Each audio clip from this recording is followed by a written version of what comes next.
An article last month in the Washington Post discussed the role of illicit fentanyl in the precipitous rise in drug fatalities nationwide. In 24 of the nation's largest cities and the counties that surround them, fentanyl-related overdose deaths increased nearly 600% from 2014 to 2016.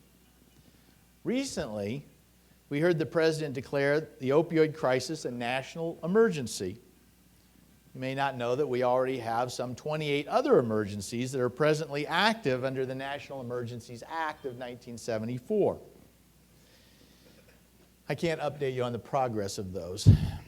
Lawsuits against opioid manufacturers, however, have been filed at the state, county, and city level. Against the backdrop of last year's CDC opioid prescribing guidelines, pill limits have restricted access to medications in many locales. But the inconvenient truth about the public health problem of opioid addiction and overdose fatalities is that the causes are many. The remedies are complicated, and the legitimate needs of patients in pain are too often ignored, and they are not going to go away. Neither emergency declarations nor drug maker lawsuits or prescriber harassment or patient stigmatization will serve to bring us any closer to resolution of the issue. In tonight's keynote presentation, my colleagues, Kevin Zacharoff, Michael Schatman, and Steve Ziegler, go behind the popular headlines of the opioid crisis to look at what really is and isn't going on in the problem of addiction, misuse, and overdose fatalities. In another first for PAINWeek, we're pleased to be able to offer this session for CME credit, and we think that you'll come away with a more nuanced understanding of the issue and how to best meet the challenges that face us as prescribing practitioners. Please join me in welcoming back to the stage Kevin, Michael, and Steve.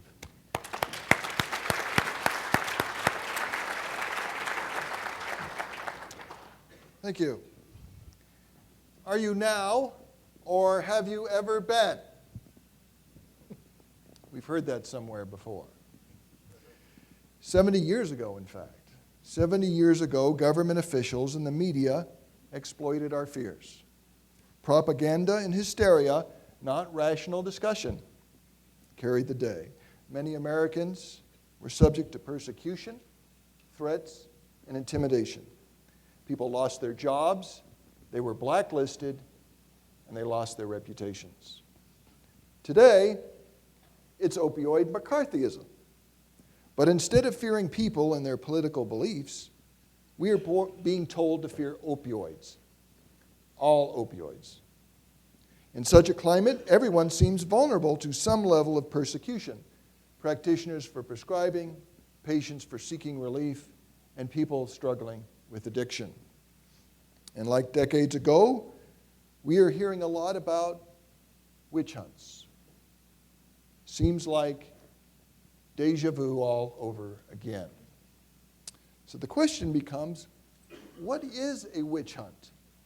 Well, Merriam-Webster provides us with two definitions. The first, a searching out for persecution of persons accused of witchcraft. That certainly applies in Washington, D.C. today. But there's another definition of a witch hunt, and that is the searching out and deliberate harassment of those with unpopular views.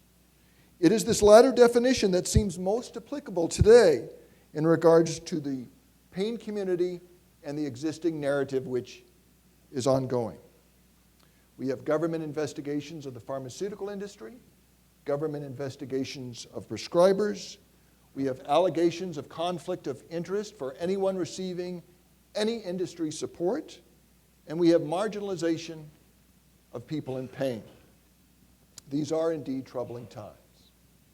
Over 100 million Americans suffer from chronic, long-term pain in the United States.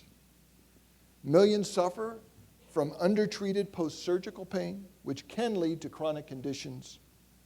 And millions of people in third world countries are dying of terminal illness and have limited to no access to even basic morphine in their final days. Yet at the same time, we are also challenged by a reported increase in unintentional overdoses stemming from opioids, primarily illicit opioids like heroin. But that fact is often obscured. Are these two parallel problems, undertreated pain and drug abuse, treated equally? Unfortunately not. The treatment of pain and the prevention of abuse have become zero-sum games, where efforts to reduce abuse have come at the expense of pain relief. Drug abuse and overdose, not people suffering from physical pain, is what makes the headlines. The CDC tells us that non-pharmacologic therapy and non-opioid pharmacologic therapy are preferred for chronic pain.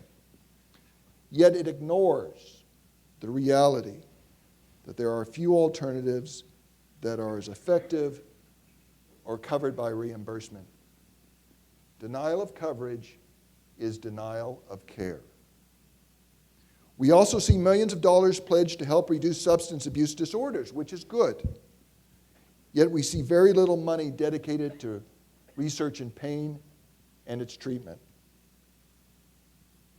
We see billions of dollars spent on the never-ending war on drugs and the creation of policies to prevent or suppress drug use. Yet the evidence suggests that such policies have contributed directly and indirectly to lethal violence, disease transmission, discrimination, civil rights violations, and unnecessary physical pain. In light of all of this, is there hope for those who are in pain and for those who work to relieve suffering? I think so. The following keynote, consisting of 3 different speakers, will not only identify some of the problems in our current climate, but we will offer some solid solutions. Our first speaker is Dr. Kevin Zacharoff, a practicing physician who will address the clinician's perspective, followed by Dr. Michael Schatman, a pain psychologist and bioethicist, who will then speak about perception versus reality and the conflation of data. And following Dr. Schatman, I will return to offer hope and specific ways that you can bring about positive change and improve the lives of people in pain. Please welcome Dr. Zacharoff.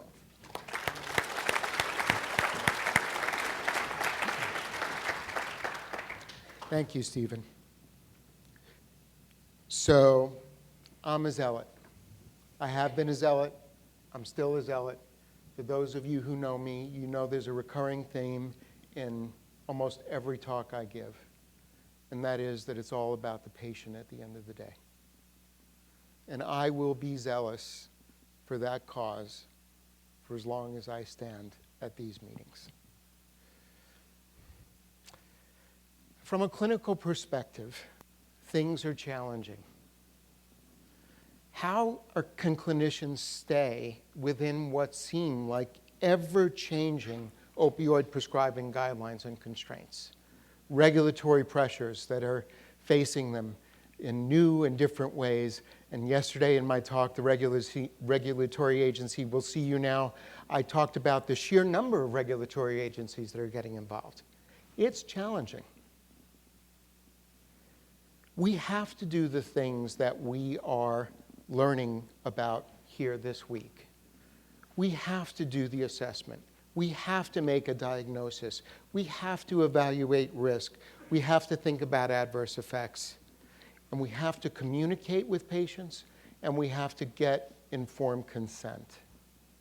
Every one of these things lives in the document that's one of the most important to me, and that's a universal precautions approach to managing patients with chronic pain with chronic opioid therapy, written by Drs. Haidt and Gourlay, sitting right in front of me. But what we also need to do, and what we need to be zealous about, is the consideration process, the deliberation process, the justification process, and the documentation process. So from the consideration perspective, well, pain is similar to other medical conditions, right? Except it's not. It's different. I always say that pain is one of the few medical conditions where a patient gets to have a say in what a successful treatment outcome is. That makes it different. Not like a blood pressure or a hemoglobin A1C. Scientific evidence normally dictates clinical decision-making and clinical practice. Can we agree that that's the case today? Certainly not without the debate that we're talking about with you today, and not the debate that you see in the media every single day. Also, not without the stigma that a lot of pain patients say that they're facing. Not without the fear that patients have, that they may suffer, that their medication may not become available to them, that there's only one clinician in the community that is willing to prescribe opioids for them because everybody else has stepped away from the table. And of course, not without the denials by insurers when we hear that non-pharmacologic treatments should be used, but insurance companies don't want to reimburse for them, let alone reimburse for all the other steps that we talk about as part of a good, solid, comprehensive assessment, treatment plan formulation, and follow-up. From the deliberation perspective, we have no choice but to think long and hard about what we do, especially when opioids are considered as part of the treatment plan. And now that naloxone is becoming more and more part of the discussion, we now have to deliberate about that too. If educational deficits exist, as I'm sure you know because you're here this week, that can make the deliberation process flawed and very, very difficult. So I always say to people here, you're messengers to take information back to your colleagues and your other healthcare professionals that you work with to help fill in those gaps. And justification. Justification is defined as the act of showing something to be right or reasonable. It requires willingness. You have to be willing, if you're going to see patients with pain, to make all of the steps work, and you have to be willing to be in it for the long haul. You have to put in the effort. We owe it to patients. You have to seek knowledge. I congratulate you for all being here. And you have to give thought to what you learn and how it impacts you and the care you give to your patients. And Lord knows this is my 11th year of speaking at all 11 pain weeks. You have to be persistent. I'm persistent. I'm a zealot. And all of this, of course, needs to be documented in the medical record. And that includes, in 2017, as far as I'm concerned, whether or not naloxone is something that you even considered to be necessary. It's part of the discussion now. Everything needs to be documented. Now, on April 1st, I became a member of the advisory committee for anesthetic and analgesic drugs to the Food and Drug Administration. And as I became a member of this committee and serving on this committee, I learned some things. I always thought that the dialogue between the patient and the healthcare provider was between us. It was private. I had a responsibility. Patients have responsibilities. And that was it. In today's environment, it's not the case.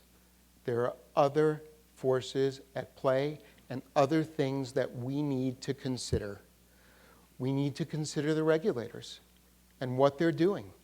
In all of your individual states, you need to know what you need to do to be compliant. We also need to recognize that while there were years that I thought that I had nothing to do with substance abusers, I do. Things that we do when opioids are prescribed have the ability to impact people who abuse substances. We can't deny that. We have to factor in society into this discussion. And this is what I call the new math. And I give society an extra circle, because the society is something that we're responsible for and we are going to be held accountable for. So I have been, and I still am, a zealot. I have a lot of energy. You're probably feeling my passion. And I believe that we do need to pursue a cause or an objective that led us to healthcare. I believe that our mission is always about the same thing, and I always say it. If anything we're talking about can't be ultimately reduced down to the lowest common denominator, that is the patient, then we're not talking about the right thing. I also believe that we have to take societal impact into clinical consideration in our deliberation and justification process, but we have to do so while making sure that we live up to our mission, period. Now, one of the courses I teach at the medical school is medical ethics, and one of the things we go out of our way to teach modern medical students is about the fact that we don't live in a time of paternalistic medicine. We live in a time of engaging patients, talking with them, and involving them in the care that they receive.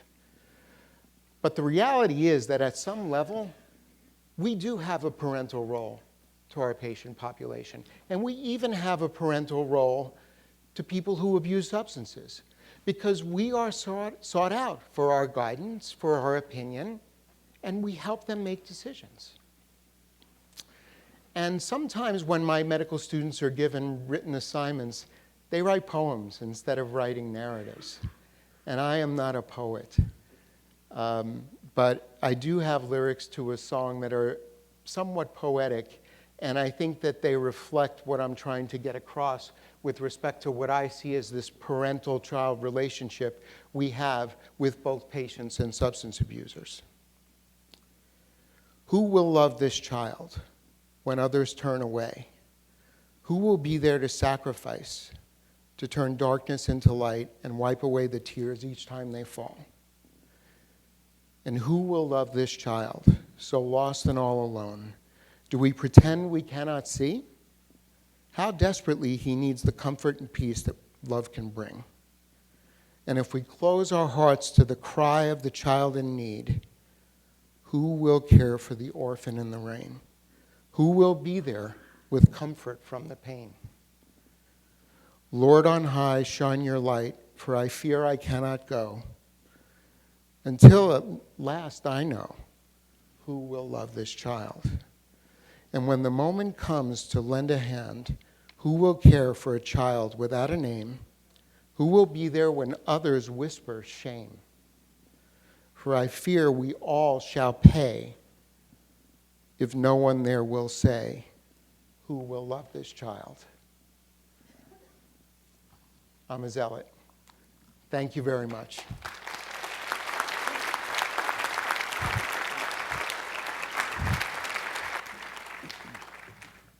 Am I mic'd?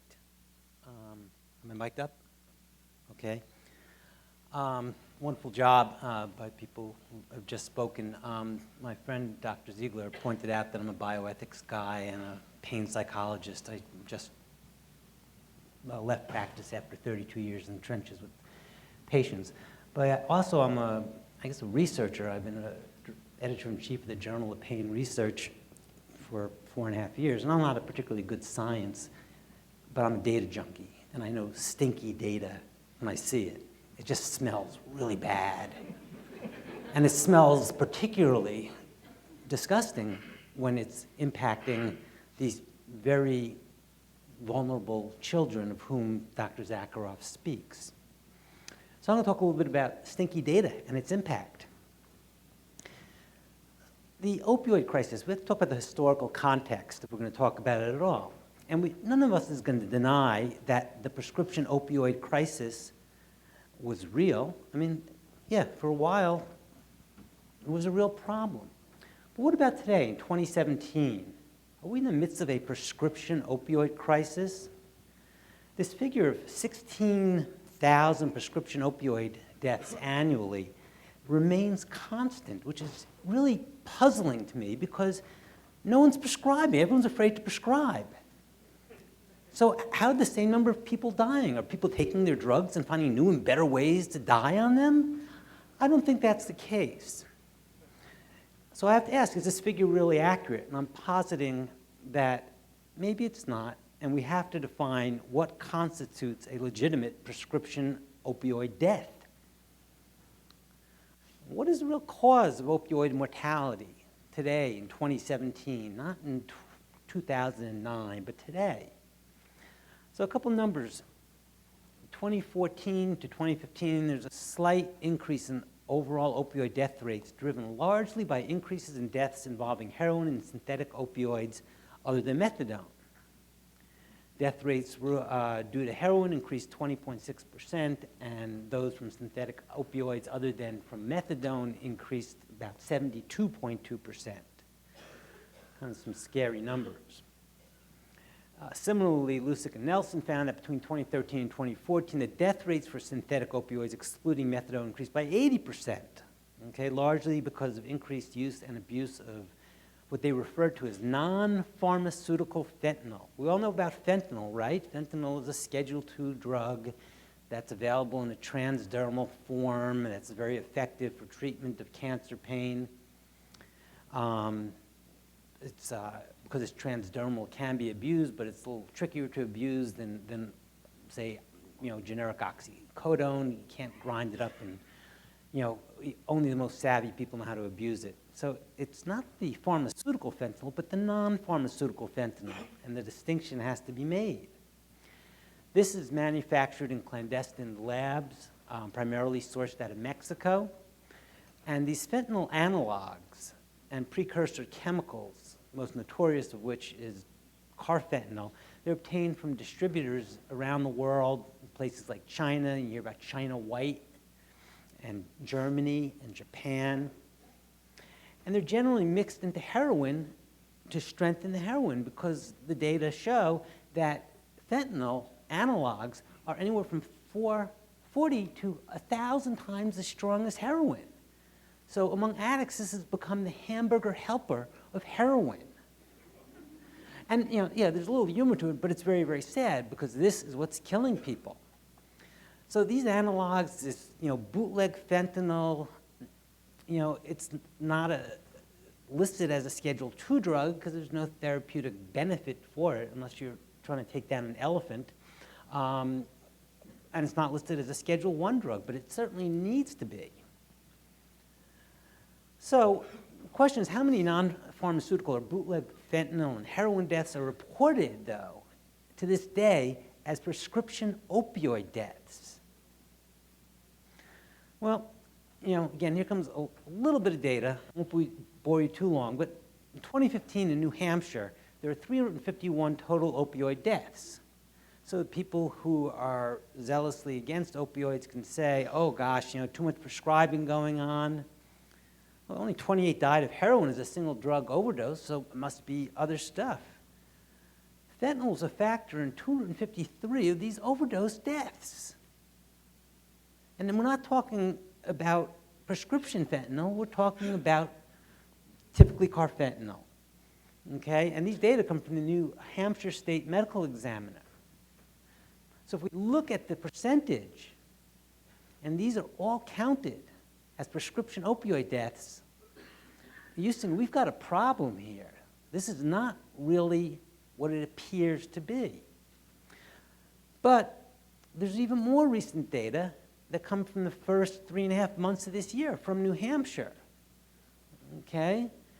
And what was it that the president called it? The drug-infested den of New Hampshire. And there are problems, in New Hampshire with people dying, and drug abuse and heroin and carfentanil. So in this period of time, 0 deaths from heroin alone. It's supposed to be the New England heroin capital. I'm here from Boston. No one's dying. 18 though due to fentanyl, and 2 from heroin fentanyl combination. There are a bunch where the toxicology reports are still pending. But if we extrapolate this data, what does it say about the 16,000 prescription opioid deaths? Taking things a little further, prescription opioid deaths or polypharmacy. Now this is real interesting stuff. In the Online Journal of Public Health Informatics, a recent study was done by Hannah and colleagues on overdose mortality surveillance. Alcohol is identified in toxicology of 44% of all those overdosing from any drug, and amphetamines in a quarter of them. 52% of the opioid deaths involved alcohol. So what killed the patient? Was it this illegal fentanyl, or was it, legitimate drugs, or was it the alcohol and the combination? And how many substances were found on average in the toxicology of the overdose deaths that included an opioid? How many? Anyone want to venture a guess? 6. My gosh, I was a kid once. I don't think I used that many different drug classes in my whole life, and this is the average in a person's system at any given time. So the person may have, a drop of, the 5 milligram hydrocodone that he took, 9 hours ago, and then may have fentanyl and cocaine and amphetamines and a quart of Jack Daniels. But if they find an iota of hydrocodone, it goes down as a prescription opioid death. And what that means is we have to get more draconian in our legislation to further legislate away prescription opioids. Does anyone else struggle with this? I really struggle with this. Yeah. Okay. So, do we have a prescription opioid problem or a polypharmacy problem? I think we've got much more of a polypharmacy problem. Real quickly, I've done a good amount of writing on the role of the media. There are great people in the media, but if it leads, it bleeds. And, when do we last see a feel-good story in the media about opioids helping a patient enjoy better quality of life? I think all of us have seen this happen in our practices. I remember talking to numerous, women in their 60s and 70s who had failed back surgery syndrome, and they could take the 2 5 milligram hydrocodone a day, and they'd come in and say, oh, this drug is wonderful, it's helping me, and it's been helping me. I can carry around my 1-year-old grandbaby, and that makes life worth living. Yet there are people who want to deprive them of their 5 milligrams of hydrocodone twice a day because 16,000 people are dying from prescription drug overdoses. And therefore, every opioid, prescription opioid, must be a bad opioid. And academic journals continue to occasionally report benefits of chronic opioid therapy in empirical investigations, not for all the patients, but for some of the patients. The tyranny of the majority is a problem. There's an article in Journal of Women's Health in 2015 which showed that chronic opioid therapy is not effective because only 20% of women in the study, and it was a large study, benefited from chronic opioid therapy. But 80% didn't benefit, therefore it's not effective. What if you're in the 20%? Are these not effective? The tyranny of the majority rules. But because 80% don't benefit, let's get rid of opioids. Freedom of the press is important, but is it right to stigmatize and further marginalize patients for whom there is no other option than opioid analgesia? Like Dr. Zacharoff, I've been here for 11 years, and there's so many rural practitioners working in underserved communities, and there's so many people who have insurance that won't pay for anything else.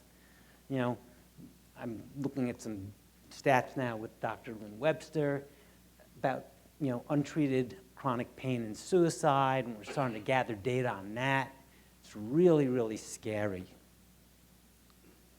So the consequences of flawed data, who's affected? Well, physicians. You all are practicing now in climate of fear of sanction. It's scary stuff.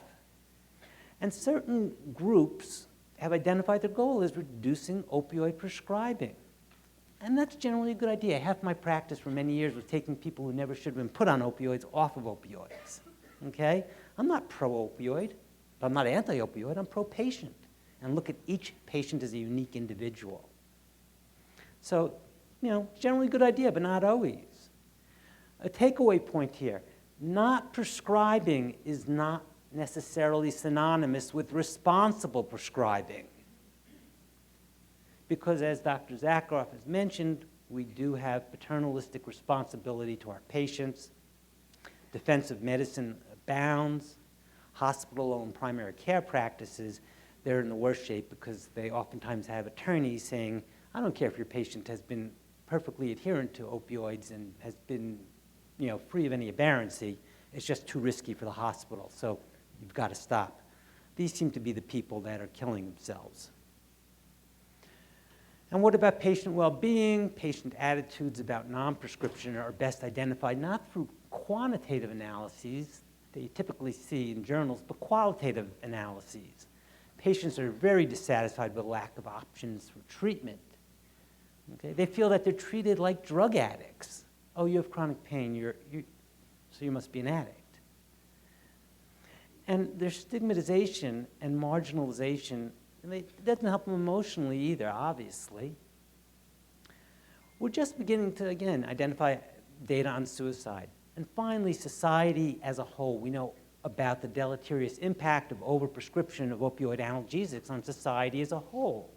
But what about the impact of opiophobia and oligoanalgesia on society as a whole? We see the same, in the 1990s, we saw a lot written about chronic pain as a public health crisis by brilliant people like Rick Deo and Gordon Waddell. And we also had people in the last decade arguing that pain relief is not a commodity, it's not an honor, but a fundamental human right. And my boss at Tufts, Dan Carr, was one of the people who has pushed that, along with Cousins and Brennan. But today, does anyone consider undertreated chronic pain as a public health crisis? I don't think so. It's the opioid crisis. That's what we have to focus on. That's important. Undertreated chronic pain, that doesn't matter. Or does anyone conceptualize adequate analgesia for people suffering from chronic pain as a fundamental human right? I don't think so. We have data on the societal cost of chronic pain, and everyone throws out a figure between $565 and $635 billion per year in the United States. But what we really need is data on the cost of financial cost of failure to treat it adequately as well, because we know the human cost. But if you saw the financial cost, I think it would make a lot of very conservative legislators take notice. So for me to finish up, I like to quote Mark Twain anytime I can. There are lies, there are damn lies, and there are statistics. 16,000 a year is just a lie. It's intentional. It's not real. It's an alternative fact. It's alternative data, whatever you want to call it. I estimate if we take out the carfentanil deaths, which are counted as prescription opioid deaths, and if we take out the polypharmacy, I'm estimating, and again, not super good empirically here, that maybe it's 1/10 of 16,000 that are currently dying. But if we admit that, if the media gets a hold of that and puts it out there, then those trying to outlaw opioids altogether will be the emperor without any clothes. So, thank you. Again, to suggest that we didn't have a prescription opioid crisis for quite a while was disingenuous. I was one in 2007, 2008, writing the article saying, hey, we got to pull back here. To suggest that we currently have a crisis of overprescription would be equally disingenuous. If anything, the current crisis is about opiophobia and oligoanalgesia, which seems to be perpetuated by the heroin and non-pharmaceutical fentanyl crises. Yet the special interest groups seem motivated to simply refer to what's going on as the opioid crisis. And then, of course, they like to blame it on prescription opioids, even if that was, 1,000 years ago. As a result of this failure to discriminate, multiple victims suffer, prescribers, patients, society broadly. Undue suffering arises from these bad data in conjunction with the media sensationalism. Policy change is drastically needed, so how? Well, fortunately, we have my dear friend, Dr. Ziegler, who on top of being an attorney, is a PhD in political science and is a policy guy in pain, and I'm going to pass the baton to you. Thank you.